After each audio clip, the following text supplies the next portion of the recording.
네, 안녕하세요. 네오비 조용진입니다. 부동산 계약을 할 때 한 번쯤 가계약 문자를 받아보셨죠? 그 가계약의 문자가 어떠한 효과, 어떠한 영향을 미치게 되는지 혹시 한 번쯤 생각해 본 일 있으세요? 공인중개사라면 계약 체결을 하기 전에 가계약이라는 문자를 작성도 해보고 발송도 해보셨을 텐데요. 여러분이 작성한 가계약 문자가 어떠한 법률적 효과를 가지게 되는지 혹시 한 번쯤 제대로 공부해 본 일이 있으신가요? 우리가 열심히 공부했지만 사실 실무에 있어서의 가계약에 대해서는 제대로 배운 적이 없습니다. 그러다 보니까 부동산 계약할 때 대부분 사용되는 이 가계약, 소비자들도 모르고 공인중개사도 모르는 이러한 가계약이 체결되는 경우가 참 많은데요. 그래서 오늘 특별히 가계약에 대해 완벽하게 이해하고 활용하는 방법에 대해 한번 살펴보도록 하겠습니다. 가계약에 대한 내용을 딱 떠올리게 되면 가장 먼저 우리가 왜 가계약을 이해해야 할까라고 먼저 생각해 보셔야 되는데요. 바로 가계약이 계약 해제에 중요한 영향을 미치기 때문에 그렇습니다. 계약 해제 시 가계약금을 다 돌려받을 수 있을까요? 가계약금은 100만 상하면 될까요? 아니면 계약금의 100을 상환을 해야 계약의 해제가 가능할까요? 자, 이러한 부분들이 가계약을 어떻게 했느냐에 따라 달라지기 때문에 가계약 문자를 받는 소비자도 가계약 문자를 보내는 중개사도 정확한 내용을 이해하셔야 될 것 같아요. 자, 가계약에 대한 내용을 먼저 시작하게 되면 가장 먼저 떠올리시는 말씀들이 바로 이 가계약입니다. 가계약이니까 가짜 계약이고 임시 계약이고 쉽고 편한 계약일까요? 많은 분들이 가계약이니까 임시로 체결되는 계약이니까 큰 부담 없이 가계약을 하는 경우도 있는 것 같아요. 하지만 가계약은 이름이 가계약일 뿐 임시로 연습용으로 언제든지 해지할 수 있는 계약은 아니라는 점 먼저 분명하게 말씀드리고 시작해야 될 것 같습니다. 이 단어가 주는 애매함 때문에 다들 크게 경각심 없이 가계약을 진행하시는 것 같은데요. 자, 그래서 가계약에 대한 부분들은 어떻게 구성되어 있는지 한번 볼게요. 일단 가계약을 체결하는 방법은 크게 세 가지 방식이 존재합니다. 첫 번째가 구두상 합의를 통해서 진행하는 방법이 있고요. 두 번째가 가계약서 작성을 통한 방법이 있습니다. 그리고 세 번째는 가계약 문자를 통한 방법이 있는데요. 하나하나 각각에 따라서 법률적 효과가 많이 달라지게 돼요. 그러다 보니까 내가 가계약을 체결할 때 어떠한 방법으로 가계약을 체결했는지는 매우 중요한 요건이 될 것 같아요. 두 번째는요, 가계약을 해지할 때도 역시 중요한 문제가 생기게 됩니다. 미리 하나 힌트를 드리면요, 가계약금을 반환하고 해지하는 조건이 붙을 수도 있어요. 보통 이럴 때는요, 조건부 계약이라고들 말씀들 많이 하는데요, 조건부 계약으로 계약 체결을 하고 그 조건이 성립하지 않은 경우 무효, 해제하는 이러한 식의 방법을 통해 가계약금을 반환하고 계약을 해지하는 형태가 가능합니다. 두 번째는요, 가계약금을 해약금 및 위약금으로 하는 해제가 가능해요. 자, 이럴 때는 계약 체결을 목적으로 하는 가계약이다 라고들 이야기들을 하는데요, 이 부분은 좀 더 깊이 있게 따져볼 필요가 있습니다. 자, 그리고 계약금을 가계약금이 아닌 계약금을 해약금 및 위약금으로 하는 해제가 존재하는데요, 이때는 계약의 일부로서의 가계약이라고들 이야기하게 됩니다. 거기에 따라 계약 해제의 조건이 달라지게 되는데요, 이처럼 가계약을 체결할 때의 방법과 가계약을 해제할 때의 방법이 각각 달라진다는 사실을 알고 나면 가계약을 체결할 때 굉장히 신중하게 체결해야 된다는 것도 더불어 알 수 있는데요. 자, 관련된 부분들은 중요한 대법원 판례를 기준으로 하여 가계약에 대한 분명한 기준을 가지고 있습니다. 또한 후반부에서 설명드릴 공인중개사의 가계약의 관점은 계약 체결일이라는 중요한 법률적 효과가 또 발생하게 되기 때문에 매우 중요한 의미를 가진다고 말씀드릴 수 있을 것 같아요. 자, 그래서 가계약에 대해 이해하기 위해 가장 먼저 이해해야 하는 증약금, 해약금, 위약금에 관련된 규정을 먼저 살펴보도록 하겠습니다. 증약금이란 계약 완결의 증거로서의 의미를 갖고 있는 것이 바로 증약금이라고 해요. 자, 그리고 해약금이란 민법 565조 제1항에 따라 당사자 간에 다른 약정이 없는 한 일방이 이행에 착수할 때까지 교부자는 이를 포기하고 수령자는 그 배액을 상환하여 계약을 해지할 수 있다에 의거해서 다른 약정이 없으면 계약금은 해약금으로 추정, 즉 계약금 포기와 배액 상환의 의미를 갖고 있는 것이 바로 이 해약금이다 라고 말씀드릴 수 있어요. 그래서 보통 계약법에 의거 계약금은 해약금이다 이렇게 규정되고 있습니다. 자, 그런데요, 위약금이라는 규정이 또 있어요.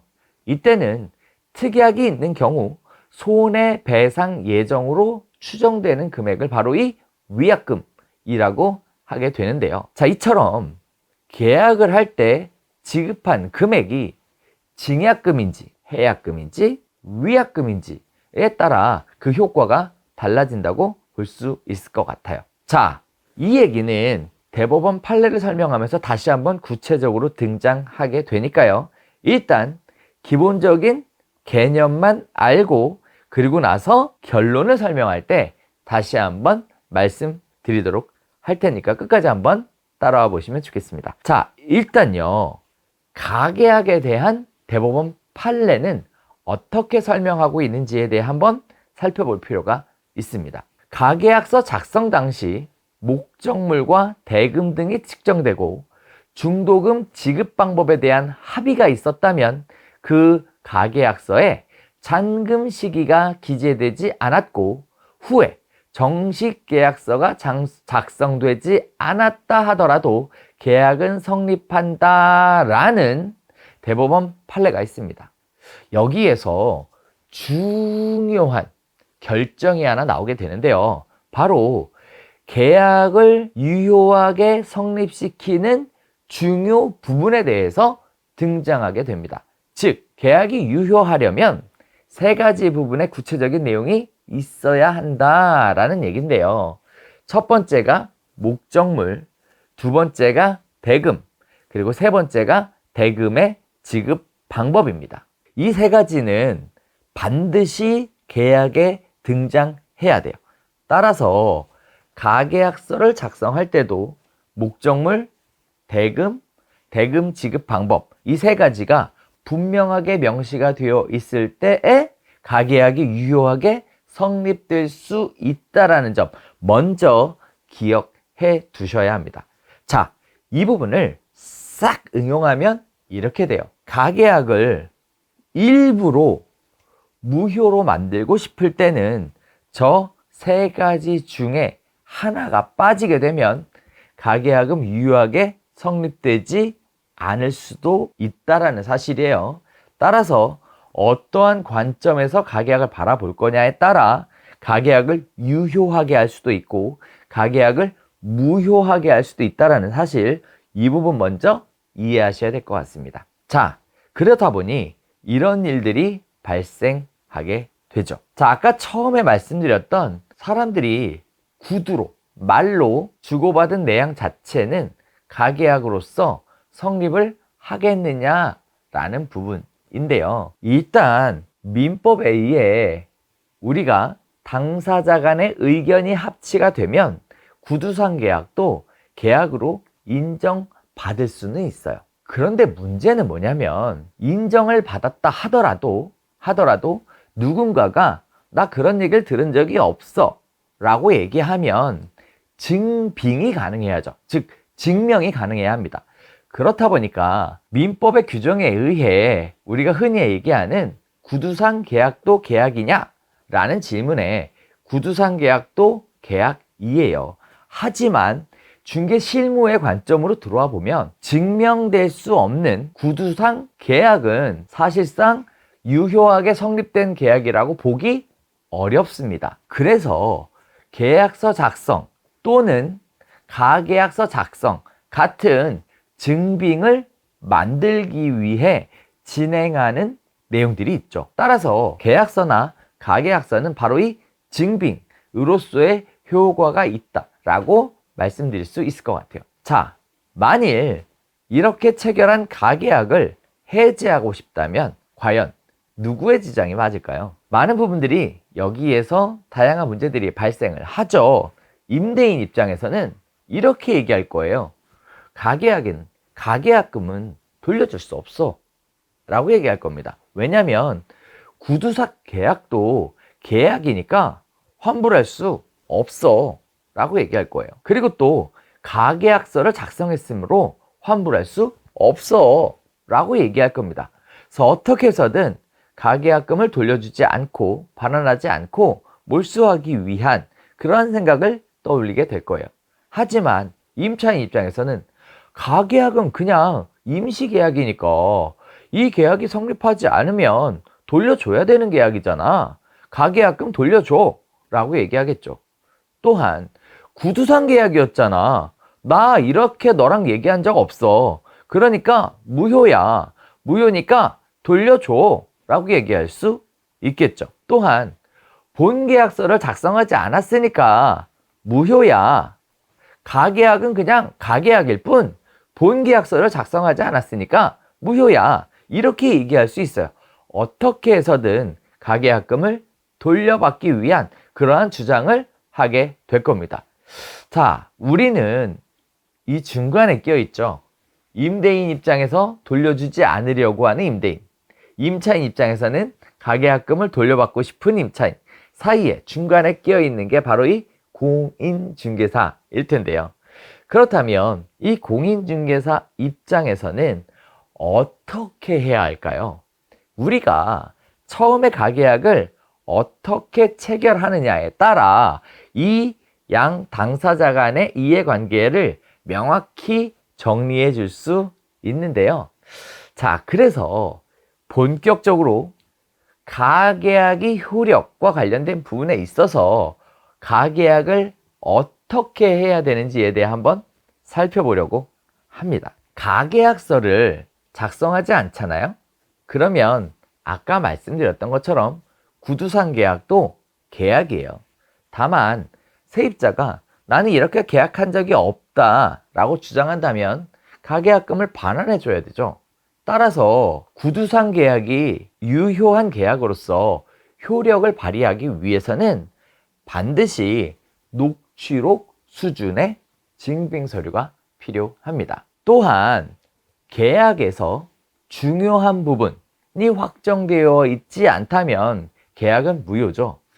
처음부터 계약의 효력이 발생되지 않았으므로 임차인은 가계약을 포기할 필요가 없고 임대인은 가계약금의 100을 상환할 필요가 없습니다. 따라서 가계약서를 미작성하게 되면 계약의 중요한 부분이 확정되어 있는지에 대해 증빙할 수 없기 때문에 사실상 유효한 계약이 성립하지 않은 것이고 거기에 따라 계약의 효력이 없는 것이므로 말 그대로 계약금을 돌려주는 것으로 끝나야 할 거예요.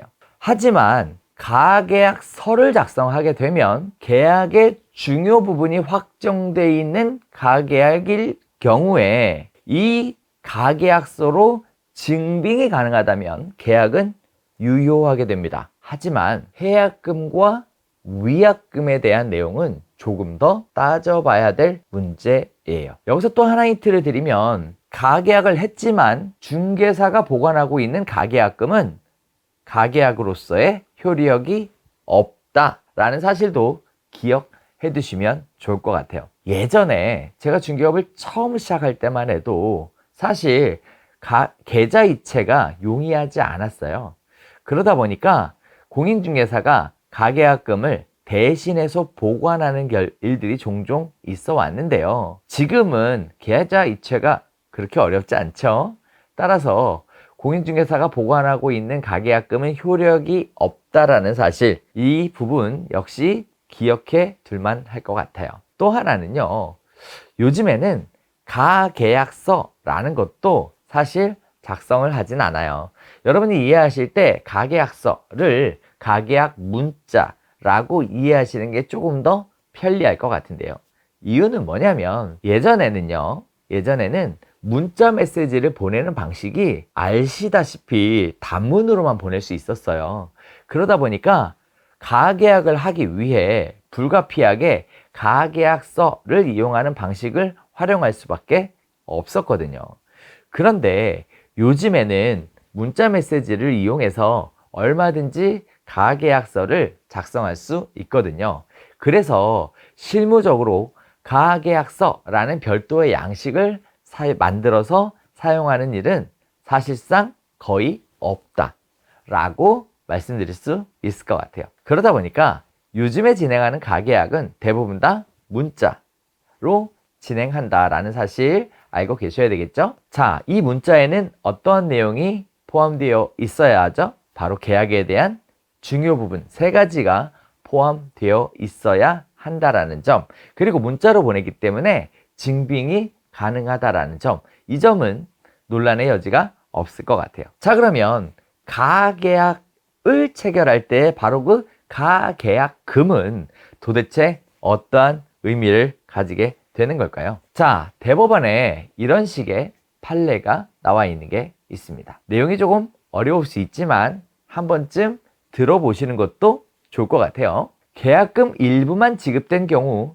지급받은 금원의 100을 상환하고 매매 계약을 해지할 수 있다고 주장한 사안에서 실제 교부받은 계약금의 100만을 상환해 매매 계약을 해지할 수 있다면 이는 당사자가 일정한 금액의 계약금으로 정한 의사에 반하게 될 뿐 아니라 교부받은 금원이 소액일 경우에는 사실상 계약을 자유로이 해지할 수 있기 때문에 계약의 구속력이 약화되는 결과가 돼서 부당하기 때문에 계약금 일부만 지급된 경우 수령자가 매매 계약을 해지할 수 있다고 하더라도 해약금의 기준이 되는 금원은 실제 교부받은 계약금이 아니라 약정한 계약금이라고 봄이 타당하다라는 대법원 판례가 있습니다. 자, 그래서 중요한 내용은 해약금의 기준이 되는 금원은 실제 교부받은 가계약금이 아니라 계약금이라고 적시되어 있는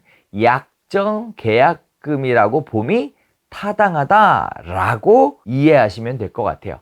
그래서 많은 공인중개사들이 이 내용을 기반으로 계약에 대한, 가계약에 대한 문자를 작성해왔던 게 사실입니다. 계약금의 일부라는 말도 여기서부터 등장하게 되는데요. 이 부분에 대한 판결이 싹 바뀌게 됩니다. 대법원에서 또 다른 판례가 등장하게 되는데요. 자, 그래서 이러한 판례를 기준으로 하여 이렇게 응용이 돼서 활용이 되어 왔어요.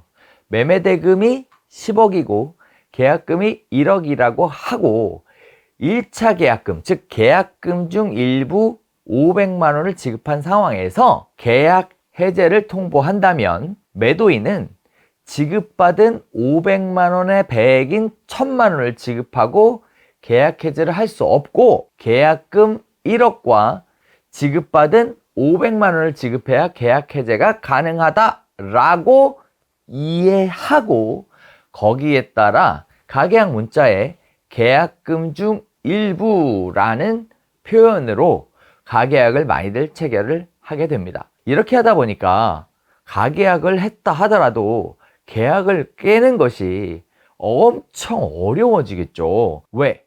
해약금이 계약금이 되기 때문에 그렇습니다. 자, 그래서 우리는 이를 계약의 일부로서의 가계약이라고 불러왔는데요. 이러한 부분들이 최근의 판례에 의해 완전히 뒤집히게 된 사례가 있습니다. 그래서 가계약에 대한 기준이 이제는 완전히 바뀌게 됐는데요. 초보들이 가계약을 하면서 이러한 식의 논리적 모순을 만들어 가다 보니까 자꾸 문제가 생기게 되는 거예요. 어떠한 식의 문제가 있었는지 간단히 보면요. 계약서 작성하기 전에 매도인의 변심으로 계약이 파기돼서 매수인이 매도인을 상대로 소송을 했거든요. 그러면서 가계약을 체결했고 거기에 따라 계약금의 배액을 상환해 라고 대법원 소송까지 진행한 사건이에요. 그런데 이 공인중개사가 보낸 문자는 논리적으로 조금 모순이 있어요. 그러다 보니까 자꾸 문제가 됐던 건데요. 자, 1차적으로 보낸 문자에 이런 내용을 담고 있습니다. 주소와 매매대금, 현시설물 상태에서의 계약임, 그리고 계약금 일부 2019년 땡땡땡땡 500만 원을 아래 계좌로 입금하기로 함이라는 내용을 적시했어요. 자, 뭐라고 얘기했죠? 계약금 일부라고 했습니다. 자, 맨 밑에 이런 내용을 써놨네요. 매도인은 계약금 일부의 2배인 매수인은 계약금 일부를 포기 시 계약을 해지할 수 있습니다 라고 문자를 보냈어요. 그리고 2차로 또 한 번의 문자를 보냅니다. 바로 계약하기 직전에 문자를 보내게 되는데요. 내용은 비슷해요. 그런데 문제가 하나 등장하게 됩니다. 계약 일시와 장소 그리고 준비물에 대해서 문자를 보내주는데요. 여기에 이렇게 표현하네요. 계약금은 매매 금액의 10% 선에서 준비해 주시고 라는 표현을 사용하게 됩니다. 그러면 먼저 보냈던 가계약금은 매매 금액의 10% 안에 포함되는 금액이 아닌 건가요? 별도의 계약금과는 별도로 지급된 별도의 금액인 건가요? 보시면 좀 헷갈리게 되어 있죠.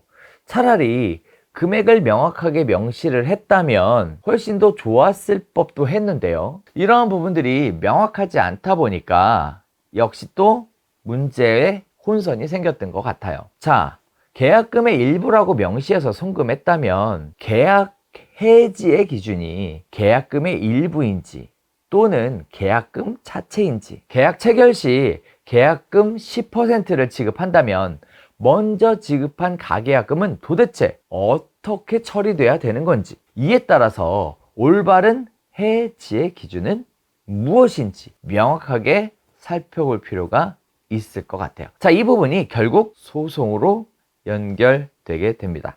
거기에 따라 대법원에 중요한 판례가 하나 등장하게 되는데요. 자, 판례에서는 이렇게 설명하고 있습니다. 해약금 계약과 위약금 계약은 서로 별개이다. 해약금 계약이란 약정 해제권 유보 조항 중 특히 일정한 금액, 즉 해약금을 계약 상대방에게 지급함으로써 주된 계약을 해제할 수 있도록 정한 당사자 사이의 합의를 말하고, 위약금 계약이란 채무 불이행의 경우에 채무자가 채권자에게 지급할 것을 약속한 금원으로 위약금 지급에 관한 약정을 위약금 계약이라고 한다 라고 해약금 계약과 위약금 계약, 이 두 계약의 차이를 분명하게 설명하고 있습니다. 그러면서 추가적으로 덧붙이는 내용들이 있는데요. 민법의 565조 1항에 정한 계약금의 경우에는 민법의 원칙 때문에 해약금의 성질을 가지게 되지만 증거금 등 가계약금에 대해서는 그러한 규정이 없으므로 가계약금이 당연히 해약금의 성질을 가지지는 않는다 라고 이야기하고 있습니다. 즉, 해약금은 계약금이 해약금이 될 수 있지만 증약금이나 가계약금은 해약금이 될 수 없다라고 적시하고 있는 거죠. 자, 그러면서 가계약의 법적 구속력과 존부의 범위, 수수된 가계약금이 해약금의 성질을 갖는지는 가계약에 대해서 당사자의 의사 해석의 문제에 따라 달라질 수 있다라고 이야기합니다. 자, 그러면서 더불어 이렇게 설명하고 있어요. 가계약금을 위약금으로 하는 특약, 즉 위약금 계약이 있을 때에 하나여 그 가계약금은 비로소 위약금의 성질도 함께 가진다 라고 설명하고 있습니다. 즉 가계약금이 위약금이 되려면 특약이 있어야만 한다라는 거죠. 따라서 이번 소송에서요, 중요한 관점은 이거였어요. 송금한 계약금 일부 500만 원은 매수인이 매도인에게 매매계약을 체결할 의사가 있음을 밝히며 장차 계속될 매매계약 교섭의 기초로 교부한 일종의 증거금으로서 매매계약 본계약이 체결되는 경우 그 매매대금 중 계약금 일부의 지급에 가름하되 본계약이 성립하지 않을 경우에는 반환할 것이 전제되는 이른바 가계약금에 해당하는 것으로 보인다 라고 했습니다. 따라서 쌍방 간에 가계약을 위반하거나 본계약 체결을 거부할 경우에 본계약의 계약금 상당액을 위약금이나 해약금으로 지급한다는 내용의 약정이 당연히 성립하는 것은 아니다라고 했어요.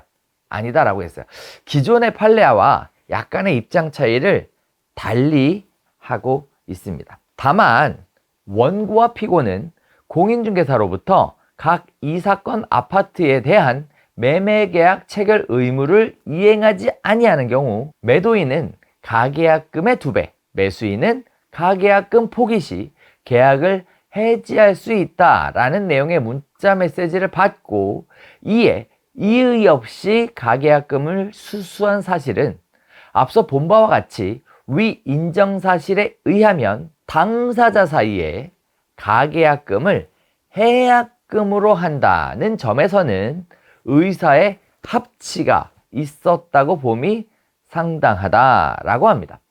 그러나 이에 더 나아가서 이 사건 가계약 체결 당시 당사자 사이에 위 가계약금을 위약금으로 정하는 약정이 있었는지에 관하여 피고가 본계약 체결 의사를 철회하고 원고로부터 계약금 100의 지급을 요구받자 며칠 후 원고에게 그 일부인 700만 원을 지급한 사실은 앞서 인정한 바와 같으나 앞서던 증거들 및 변론 전체의 취지에 의하여 인정되는 다음과 같은 사실 또는 사정들을 종합해보면 위 사실만으로는 당사자 사이에 별도의 위약금이 체결되었음을 인정할 만한 근거가 없다. 따라서 이 사건 가계약금은 해약금을 넘어 위약금의 성질까지 가진다고 볼 수 없다. 위 문자 메시지에 의하면 쌍방 간에 가계약을 위반하거나 본계약 체결을 거부할 경우에 가계약금 상당액을 위약금으로 지급한다는 내용은 어디에도 없습니다. 가계약금을 포기하거나 가계약금의 100을 제공하여 해약할 수 있다는 이른바 해약금 약정은 채무 불이행 시에 계약금 상당액을 손해배상액으로 예정하는 약정과 다르므로 즉 위약금에 대한 특약이 없는 경우 그 계약금 등을 손해배상액 예정이라고 볼 수 없습니다. 나아가서 원고와 피고가 위 문자 메시지에 기재된 내용 외에 별도로 위약금 약정을 하였거나 계약금 약정을 위약금 약정으로 간주하기로 합의하였다고 인정할 만한 특별한 사정 또한 확인되지 않습니다 라고 했습니다. 그래서 결국 어떠한 식의 결론에 도달하게 되냐, 매수자가 계약금 100을 배상해달라 라고 한 청구는 기각되는 형태로 대법원 판결이 마무리가 됐는데요. 이 판결에 따라 공인중개사가 계약을 체결할 때 주의해야 될 내용들이 속속 등장하게 됩니다.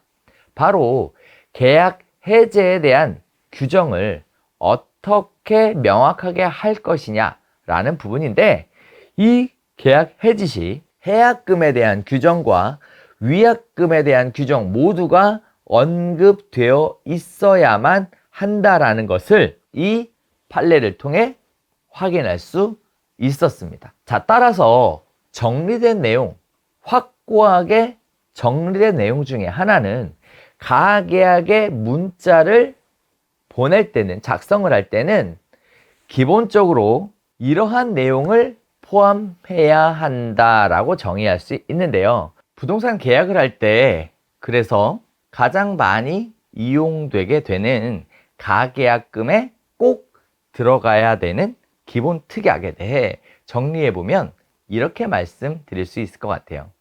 일단 계약 체결을 목적으로 하는 가계약이라면 일단 중요하게 생각해야 될 첫 번째가 이 가계약이 유효하게 효력을 발휘하려면 세 가지가 들어가야 되겠죠. 지금부터 제가 설명드리는 내용은 여러분이 문자 메시지를 작성을 할 때, 그리고 문자 메시지를 받았을 때 확인해보고 체크해봐야 하는 내용이라고 미리 말씀드리고 설명 진행하도록 할게요. 자, 그래서 계약 체결을 목적으로 하는 가계약의 경우에 기본적으로 계약이 유효하게 성립하기 위해서는 세 가지 조건이 분명하게 들어가야 되겠죠. 자, 그래서 여러분의 받은 문자 메시지에는 세 가지가 반드시 있어야 돼요. 하나가 목적물, 두 번째가 대금, 그리고 세 번째가 대금 지급 방식이라는 세 가지가 반드시 있어야 합니다. 그리고 추가적으로 지금 설명드린 내용이 포함되어 있어야 하는데요. 일단 가계약금이라고 명시해 주는 게 좋습니다. 많은 분들이 아직도 계약금 중에 일부라는 애매한 표현을 쓰는 경우가 있는데요. 여러분이 위약금과 해약금의 기준을 가계약금으로 하기 위한 특약을 작성을 할 거라면 굳이 계약금 중 일부라는 표현을 쓰기보다는 가계약금 얼마라는 표현이 더 명확한 표현이 될 것 같아요. 자, 그리고 또 우리는 임대인과 임차인, 매도인과 매수인 사이에 가계약금에 대한 규정을 명확하게 정리해 주어야 하잖아요. 거기에 따른 기준도 이 가계약 문자에 들어가는 게 좋은데요. 자, 그래서 일반적인 가계약 문자의 특약에는 세 가지 내용을 포함하게 돼요. 제가 지금 설명드리는 내용은 핸드폰에 잘 적어 두셨다가 나중에 가계약 문자를 보내실 때 관련된 내용을 복사해서 붙여넣기 하는 형태로 이용해 봐도 좋을 것 같거든요. 일단 첫 번째는요. 다른 약정이 없는 한 매도인은 가계약금의 배액을 상환하고 매수인은 가계약금을 포기하고 계약을 해지할 수 있고, 가계약 체결 후 매도인, 매수인 어느 한쪽이 계약 불이행하는 경우는 가계약금을 위약금으로 본다라는 특약을 통해서 여러분은 해약금과 위약금에 대한 기준, 그리고 그 기준에 대한 금액을 명확하게 언급해 주시는 것이 좋습니다. 조금 전에 설명드렸던 대법원 판례를 통해 여러분이 확인할 수 있었던 내용이죠. 이를 실무에 적용해 보면 이렇게 설명드릴 수 있어요. 자, 다음 두 번째는요. 가계약의 효력은 가계약 체결로부터 본계약이 체결될 때까지 유효하다라고 적어야 하고요. 그리고 세 번째는요. 본 가계약은 매도인, 매수인에게 위 부가 조건이 기록된 본 가계약 내용의 문자를 핸드폰으로 발신하여 동의를 받고 가계약금은 온라인으로 송금한다 라는 내용까지 아예 포함시켜주면 좋을 것 같아요. 여러분에게 실무적으로 또 하나 말씀드리고 싶은 내용은 뭐냐면, 이렇게 가계약 문자를 다 작성을 한 다음에 먼저 매도인과 임대인에게 상기 내용에 대해 동의하시면 계좌번호를 문자로 보내주세요 라는 식의 특약이 한 줄 더 추가가 돼야 돼요. 이런 내용의 추가를 통해서 매도인과 임대인에게 문자를 보내고, 그리고 동의한다면 계좌번호를 알려주세요 라고 했기 때문에 계좌번호가 나에게 문자로 넘어온다면 저 가계약 내용에 대해 동의하게 되는 거예요. 그리고 나서 다음번에 매수인과 임차인에게 가계약 문자를 보낼 때는 매도인이나 임대인의 계좌번호를 문자에 넣어서 반드시 문자를 구성하는 게 필요하고요. 그리고 더불어서 본 가계약에 동의하면 상기 계좌로 가계약금 얼마를 입금함과 동시에 본 가계약이 유효하게 성립된다 라는 식의 내용을 추가해서 매수인과 임차인에게 가계약 문자를 보내주는 것이 필요해요. 자, 그리고 나서 매수인과 임차인이 가계약금을 송금했다면 이 가계약은 유효한 가계약이 되는 거예요. 따라서 이 가계약은 유효한 계약이 됐지만 영원히 유효한 건 아니에요. 언제까지죠? 본 계약서를 작성할 때까지 유효하게 되는 계약이라는 점, 여기서 확인해 볼 수 있을 것 같아요. 따라서 본 계약서를 작성하기 전에 이 가계약을 해제하고 싶다면 가계약금의 위약금과 해약금에 대한 규정에 적용을 받아서 가계약금을 기준으로 배액을 상환하고 포기하는 형태로 계약을 해제할 수 있다는 사실을 이해할 수 있게 될 거예요. 여기까지가 일반적으로 많이 사용되는 가계약 문자에 들어가는 특약입니다. 그런데요, 가계약 문자를 이렇게 보냈는데 가계약금이 작은 경우에는 계약 해지가 굉장히 쉽겠죠. 우리가 처음에 봤던 판례와 비슷한 내용이 벌어지게 될 거예요. 그러면 공인중개사 입장에서는 굉장히 열심히 노력을 했지만 실질적으로 나 뭐 포기하지 뭐 라고 가계약금을 쉽게 포기해 버린다면 노력에 대한 대가는 받을 방법이 없겠죠. 따라서 계약을 조금 더 강하게 만들고 계약 해제를 할 수 없도록 더 세게 계약을 진행하게 하려면 어떻게 하면 좋을까요? 라는 방법도 여전히 존재하기는 해요. 하지만 설명하기에 앞서서 여러분에게 부탁드리고 싶은 내용은, 이 부분은 말씀드렸던 것처럼 세요. 강합니다. 따라서 자칫 잘못하면 리스크가 크게 발생할 수 있다는 점도 먼저 이해하시고, 그리고 나서 이 설명을 들어주시면 좋을 것 같아요. 다시 말씀드려요. 초보 중개사들은 아직 이러한 특약을 사용하기에는 조금 무리수가 있다는 점 다시 한번 말씀드리면서 매우 주의 깊고 사려 깊게 사용해야 하는 특약이 또 있더라 라는 점 말씀드리도록 하겠습니다. 자, 우리는 이를 계약의 일부로서의 가계약이라고 합니다. 따라서 가계약이지만 가계약이라는 단어는 나오지 않아요. 나오지 않습니다. 왜?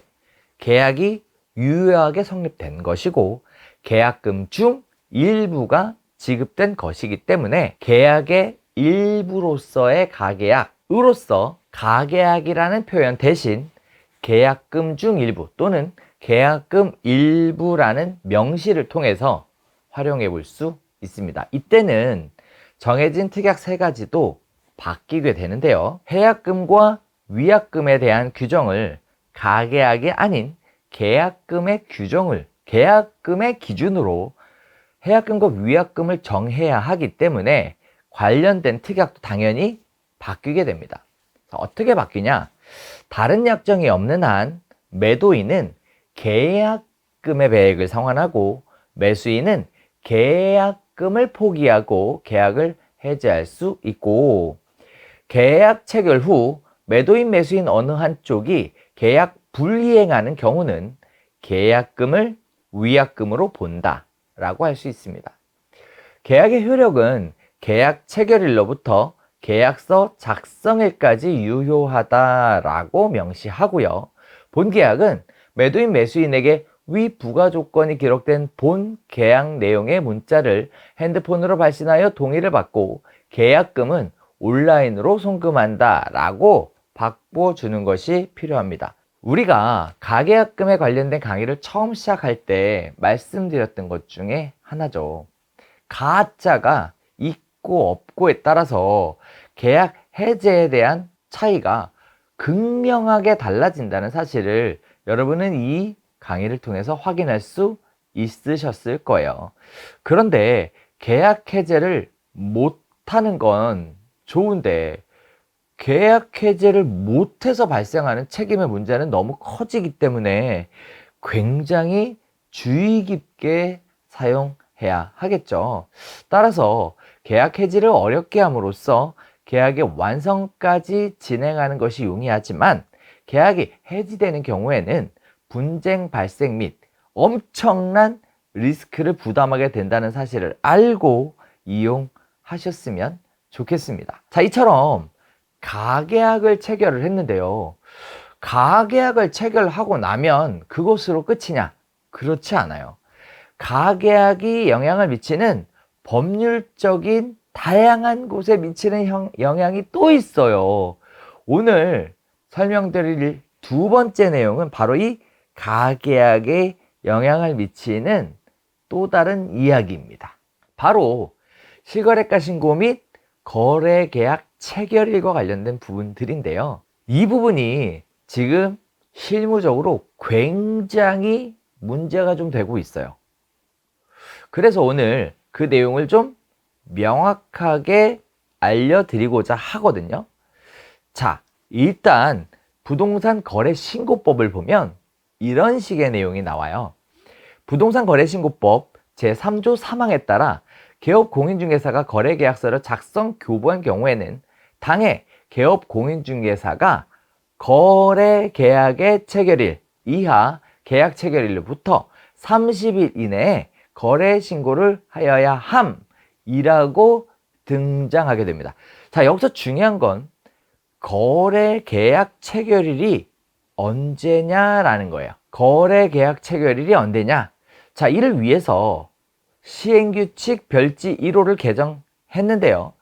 거래 계약 체결일이란 거래 당사자가 구체적으로 특정되고 거래 목적물 및 거래 대금 등 거래 계약의 중요 부분에 대하여 당사자가 합의한 날을 말합니다. 이 경우 합의와 더불어 계약금의 전부 또는 일부를 지급한 날보다 앞서는 것이 서면 등을 통해 인정되는 경우에는 합의한 날을 거래계약의 체결일로 봅니다 라고 해놨어요. 자, 이게 뭔 소리냐 엄청 헷갈리게 써놨는데요. 이걸 싹 요약해 보면 거래계약의 체결일을 가계약일이다 라고 정의할 수 있습니다. 자, 굉장히 중요한 부분이죠.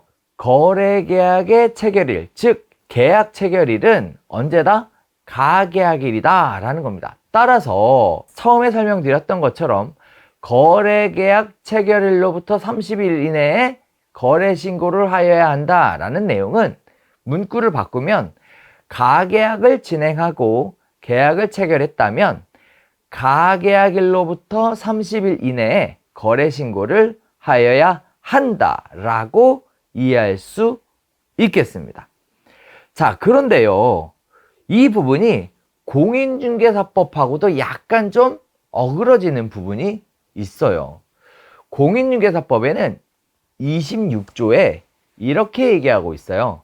중개대상물에 관하여 중개가 완성된 때에는 거래계약서를 작성하여 거래 당사자에게 교부하여 한다 라고 되어 있습니다. 따라서 가계약이 진행되고 계약서를 작성할 때는 가계약일에 거래계약이 체결되었더라도 계약서 작성일은 실제 계약서 작성한 날로 표시하라 라고 규정이 과거에 있었거든요.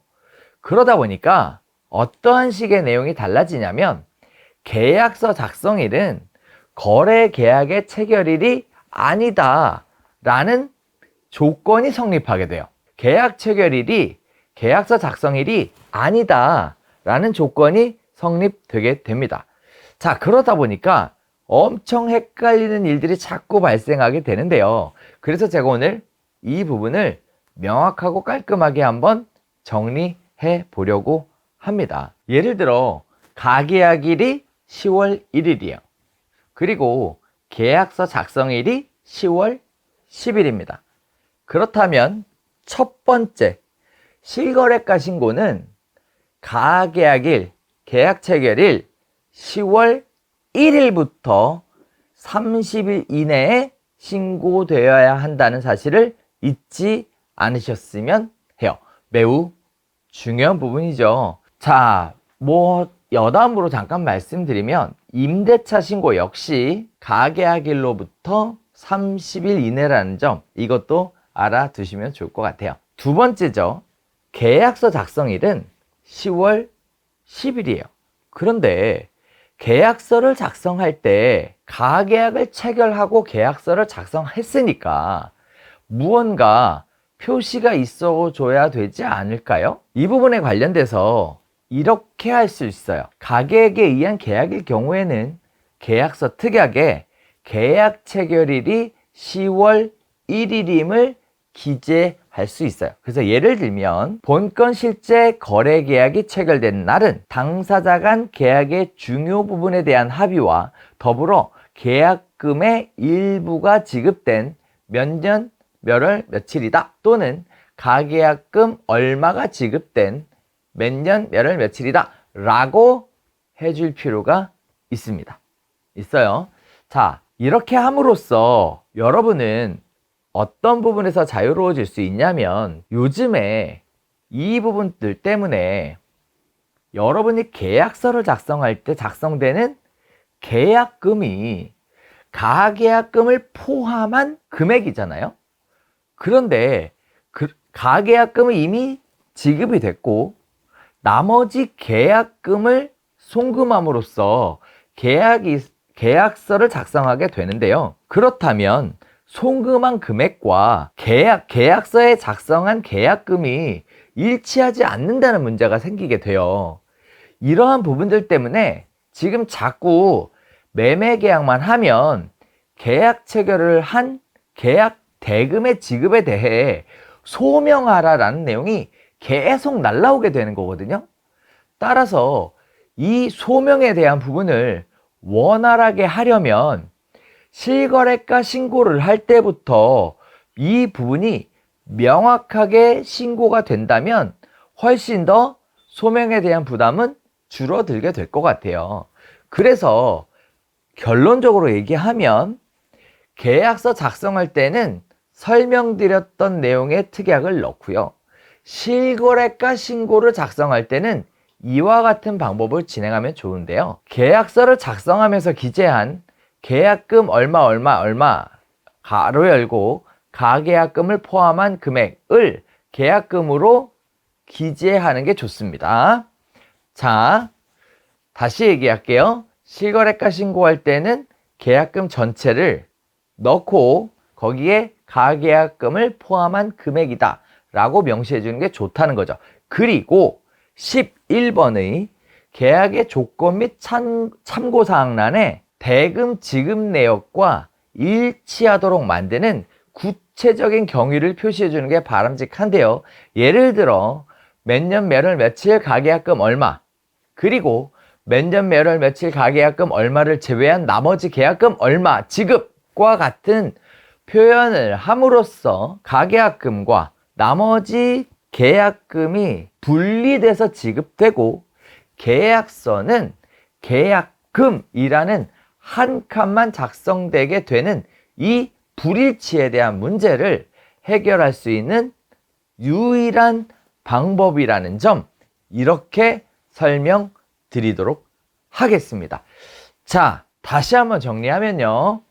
실거래가 신고는 가계약일로부터 30일 내에, 계약서 작성일은 계약서 작성하는 날로 작성하면 돼요. 이 부분을 공인중개사법 25조하고 설명을 해보면 사실 조금 더 설명드릴 내용이 많아요. 그리고 중요한 내용이 있지만 일단 요렇게 오늘은 설명할게요. 계약서 작성하는 날짜로 쓰면 돼요. 그런데 계약서 작성을 할 때 나머지 계약금이 지불도 되잖아요.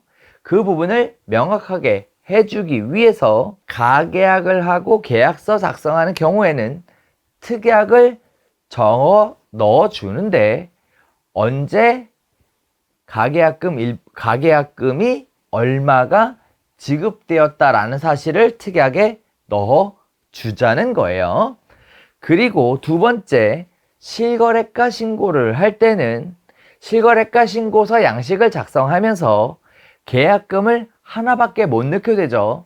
따라서 계약금 하나를 넣되 가계약을 포함한 금액을 계약금으로 넣으시고 그리고 11번에 가계약금이 언제 얼마가 지급되었고 그리고 나머지 계약금이 언제 얼마가 지급되어서 이 계약금이 만들어진 거다라는 표현을 함으로써 구체적으로 대금이 어떠한 형태로 어떻게 지급되었는지를 명시해 주면 깔끔하게 해결될 수 있는 부분이라고 이렇게 정리해 드릴 수 있겠습니다. 자, 마지막으로 이렇게 계약서를 작성하게 되면 유의할 부분도 있는데요.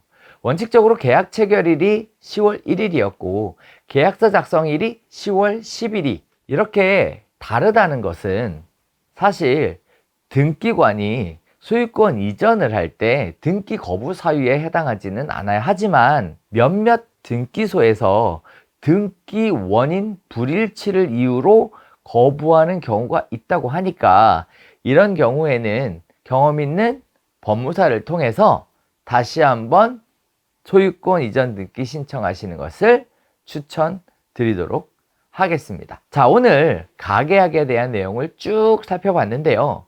가계약 굉장히 중요한 내용이죠. 여러분들의 이 가계약 한 글자에 따라 그 법률적인 효력이 하늘과 땅으로 왔다 갔다 하니까 가계약 하실 때는 그 어느 때보다도 꼼꼼하고 성실하게 그리고 상황에 따라 응용할 수 있는 이러한 실력까지도 갖추시면 전문가 공인중개사가 될 수 있지 않을까 싶습니다. 자, 오늘 내용은 여기서 인사드리도록 할게요. 혹시 가계약에 대해 내용이 바뀌게 되는 경우들이 있을 수 있으니까요.